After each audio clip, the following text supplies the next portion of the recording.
Hey everybody, and welcome to the first episode of the Fix My Coaster Layout series. Now, if you missed the introduction video the other week, this series is a collaboration with Brian Andrelczyk, where we'll each be independently looking at coaster layouts that have been submitted by anyone who's interested in us offering feedback and perhaps having our own attempt at working on improving certain elements of the layout.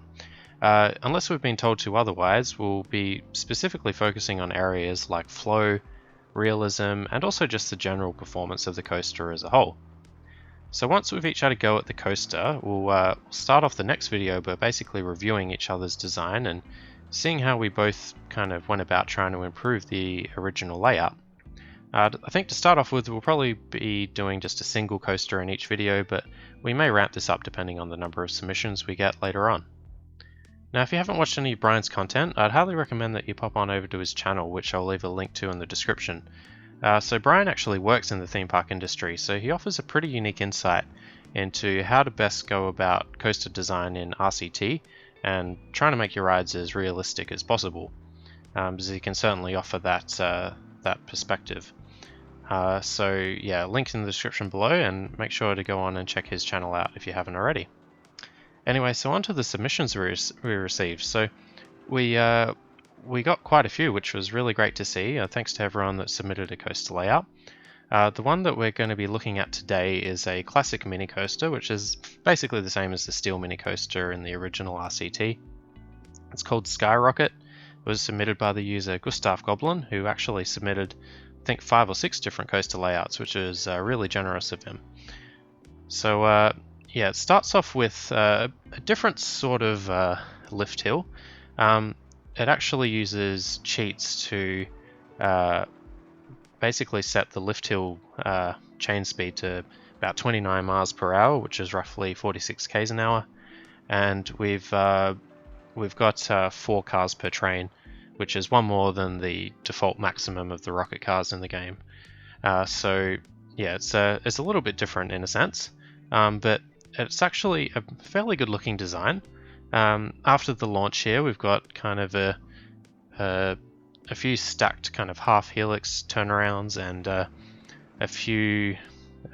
couple sweeping turns, and a good use of diagonal track. There's a few sections like that. But yeah, I think if there was one thing I'd really like to improve, it's that there's not enough left-right hand turn combinations for my liking. It's kind of dominated by left-hand turns. So what I'd quite like to do is have a go at trying to maybe balance that out just a little bit more. So that's what we'll get on with doing now. So I've got the two coaster layouts here. One was with scenery, which was the one submitted, and that came with a bit of a basic station building and a couple pieces of the abstract theming, and we've also got the same layout here, just without scenery, which is the one that we'll be working on. So to start off with, I'm actually going to reset the money to exactly 10,000, and that way if anyone's interested in keeping track of how much I'm spending here, they can do that. So since I do most of my work in scenario play, I'm going to be looking at kind of keeping the same spatial, or the footprint here of the original layout. So I'm going to try and stick within that. I also like to kind of try and keep my coasters as realistic as possible. But yeah, I'll be mainly trying to stick within this footprint, and with scenario play, I'd say most people would play it without cheats. So I'm kind of going to replace the incline launch just with a conventional sort of lift hill. 8 kilometers an hour. Okay. So to start off, we're going to get going with a kind of a swooping drop down. We'll start off with a tight turn and then a wider one. So as it's picking up speed, it makes sense to have a wider turn. And then I think we'll level that out, then do a bit of a stretched climb up to 21. And the reason I want to do that is because I think just a nice stretched climb and first drop just make it look a little bit more smooth. And yeah, it also takes up most of this space, which is yeah, I think it has good spatial efficiency, so that's what we'll do there. So then we'll go back up with another sweeping turn, and then back around like this. And I quite like the look of this. It's somewhat of a figure eight, or maybe even a reverse treble clef, I guess. And then we'll go back up here like this. And this is where we can first we'll put our first little part of diagonal track.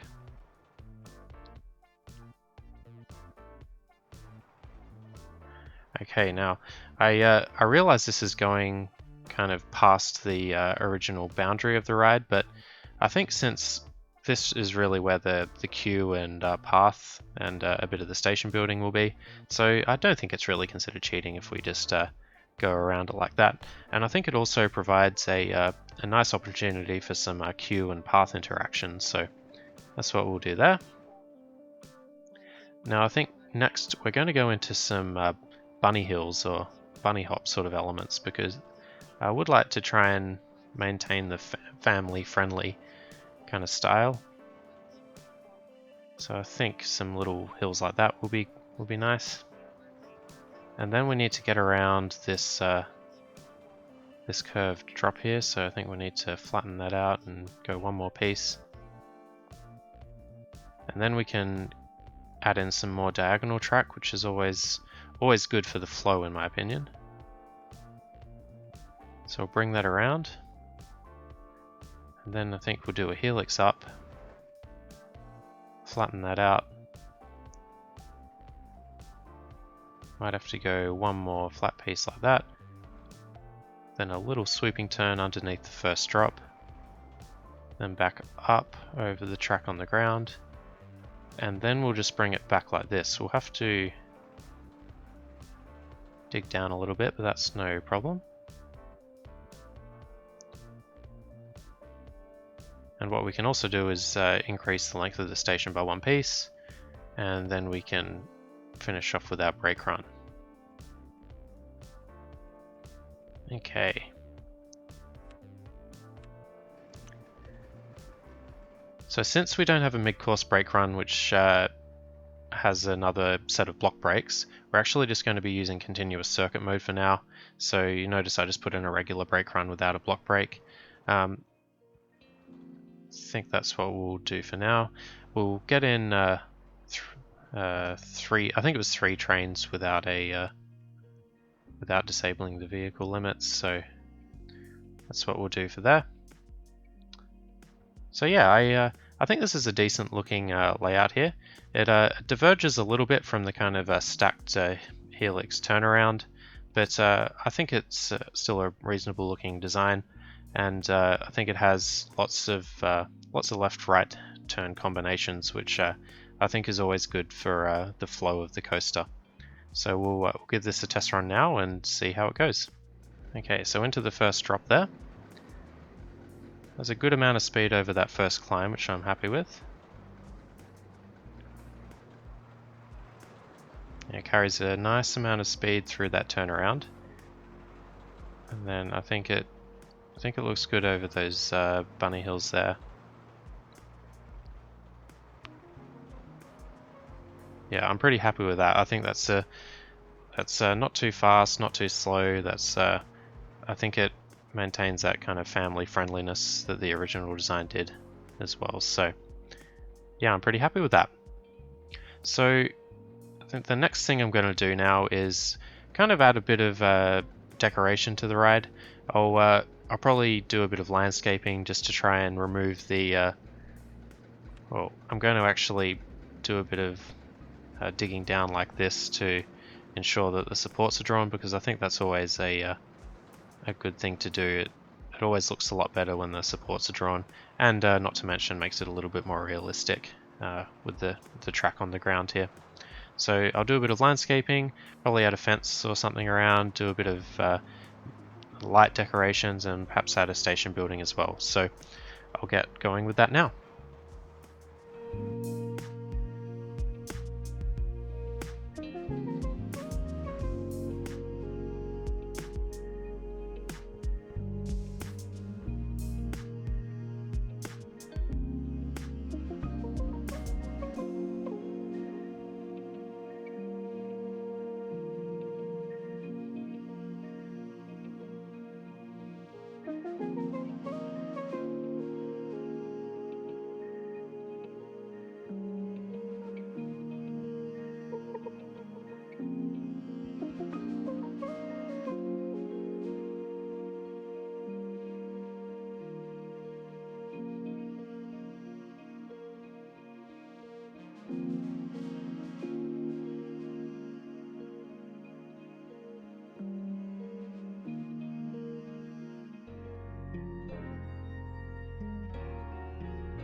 Alright, so I think that's the decorating just about done. So yeah, just did a bit of landscaping around mainly the lower sections of the ride, added in a few ground shrubs, added in a fence around the boundary, and with the station building, I actually disabled clearance checks for that. I know I said I didn't want to use cheats, but you know, since it's only for a decoration and a scenery building, I don't feel too bad about using it for that. So yeah, I think we spent about three and a half grand on scenery, all in all. Yeah, the actual cost of the redesign wasn't that much, so I think that's a good thing. I didn't want it to be too much more expensive than the original ride, so yeah, I think that worked out well. Anyway, I think that's going to be just about it for the video. Really hope you enjoyed it. Please let us know what you think of the series so far. We're happy to hear feedback and critiques along the way because yeah, this is a new series and we want to keep people engaged and as interested as possible. So yeah, always happy to hear your thoughts. If you'd like to get involved, yeah, send through a coaster layout to the email fixmycoasterlayout@gmail.com. Brian and I will take a look and yeah, we'll see how we go. We'll go from there. Anyway, thank you all very much for watching and look forward to seeing you in the next video. Cheers. Bye.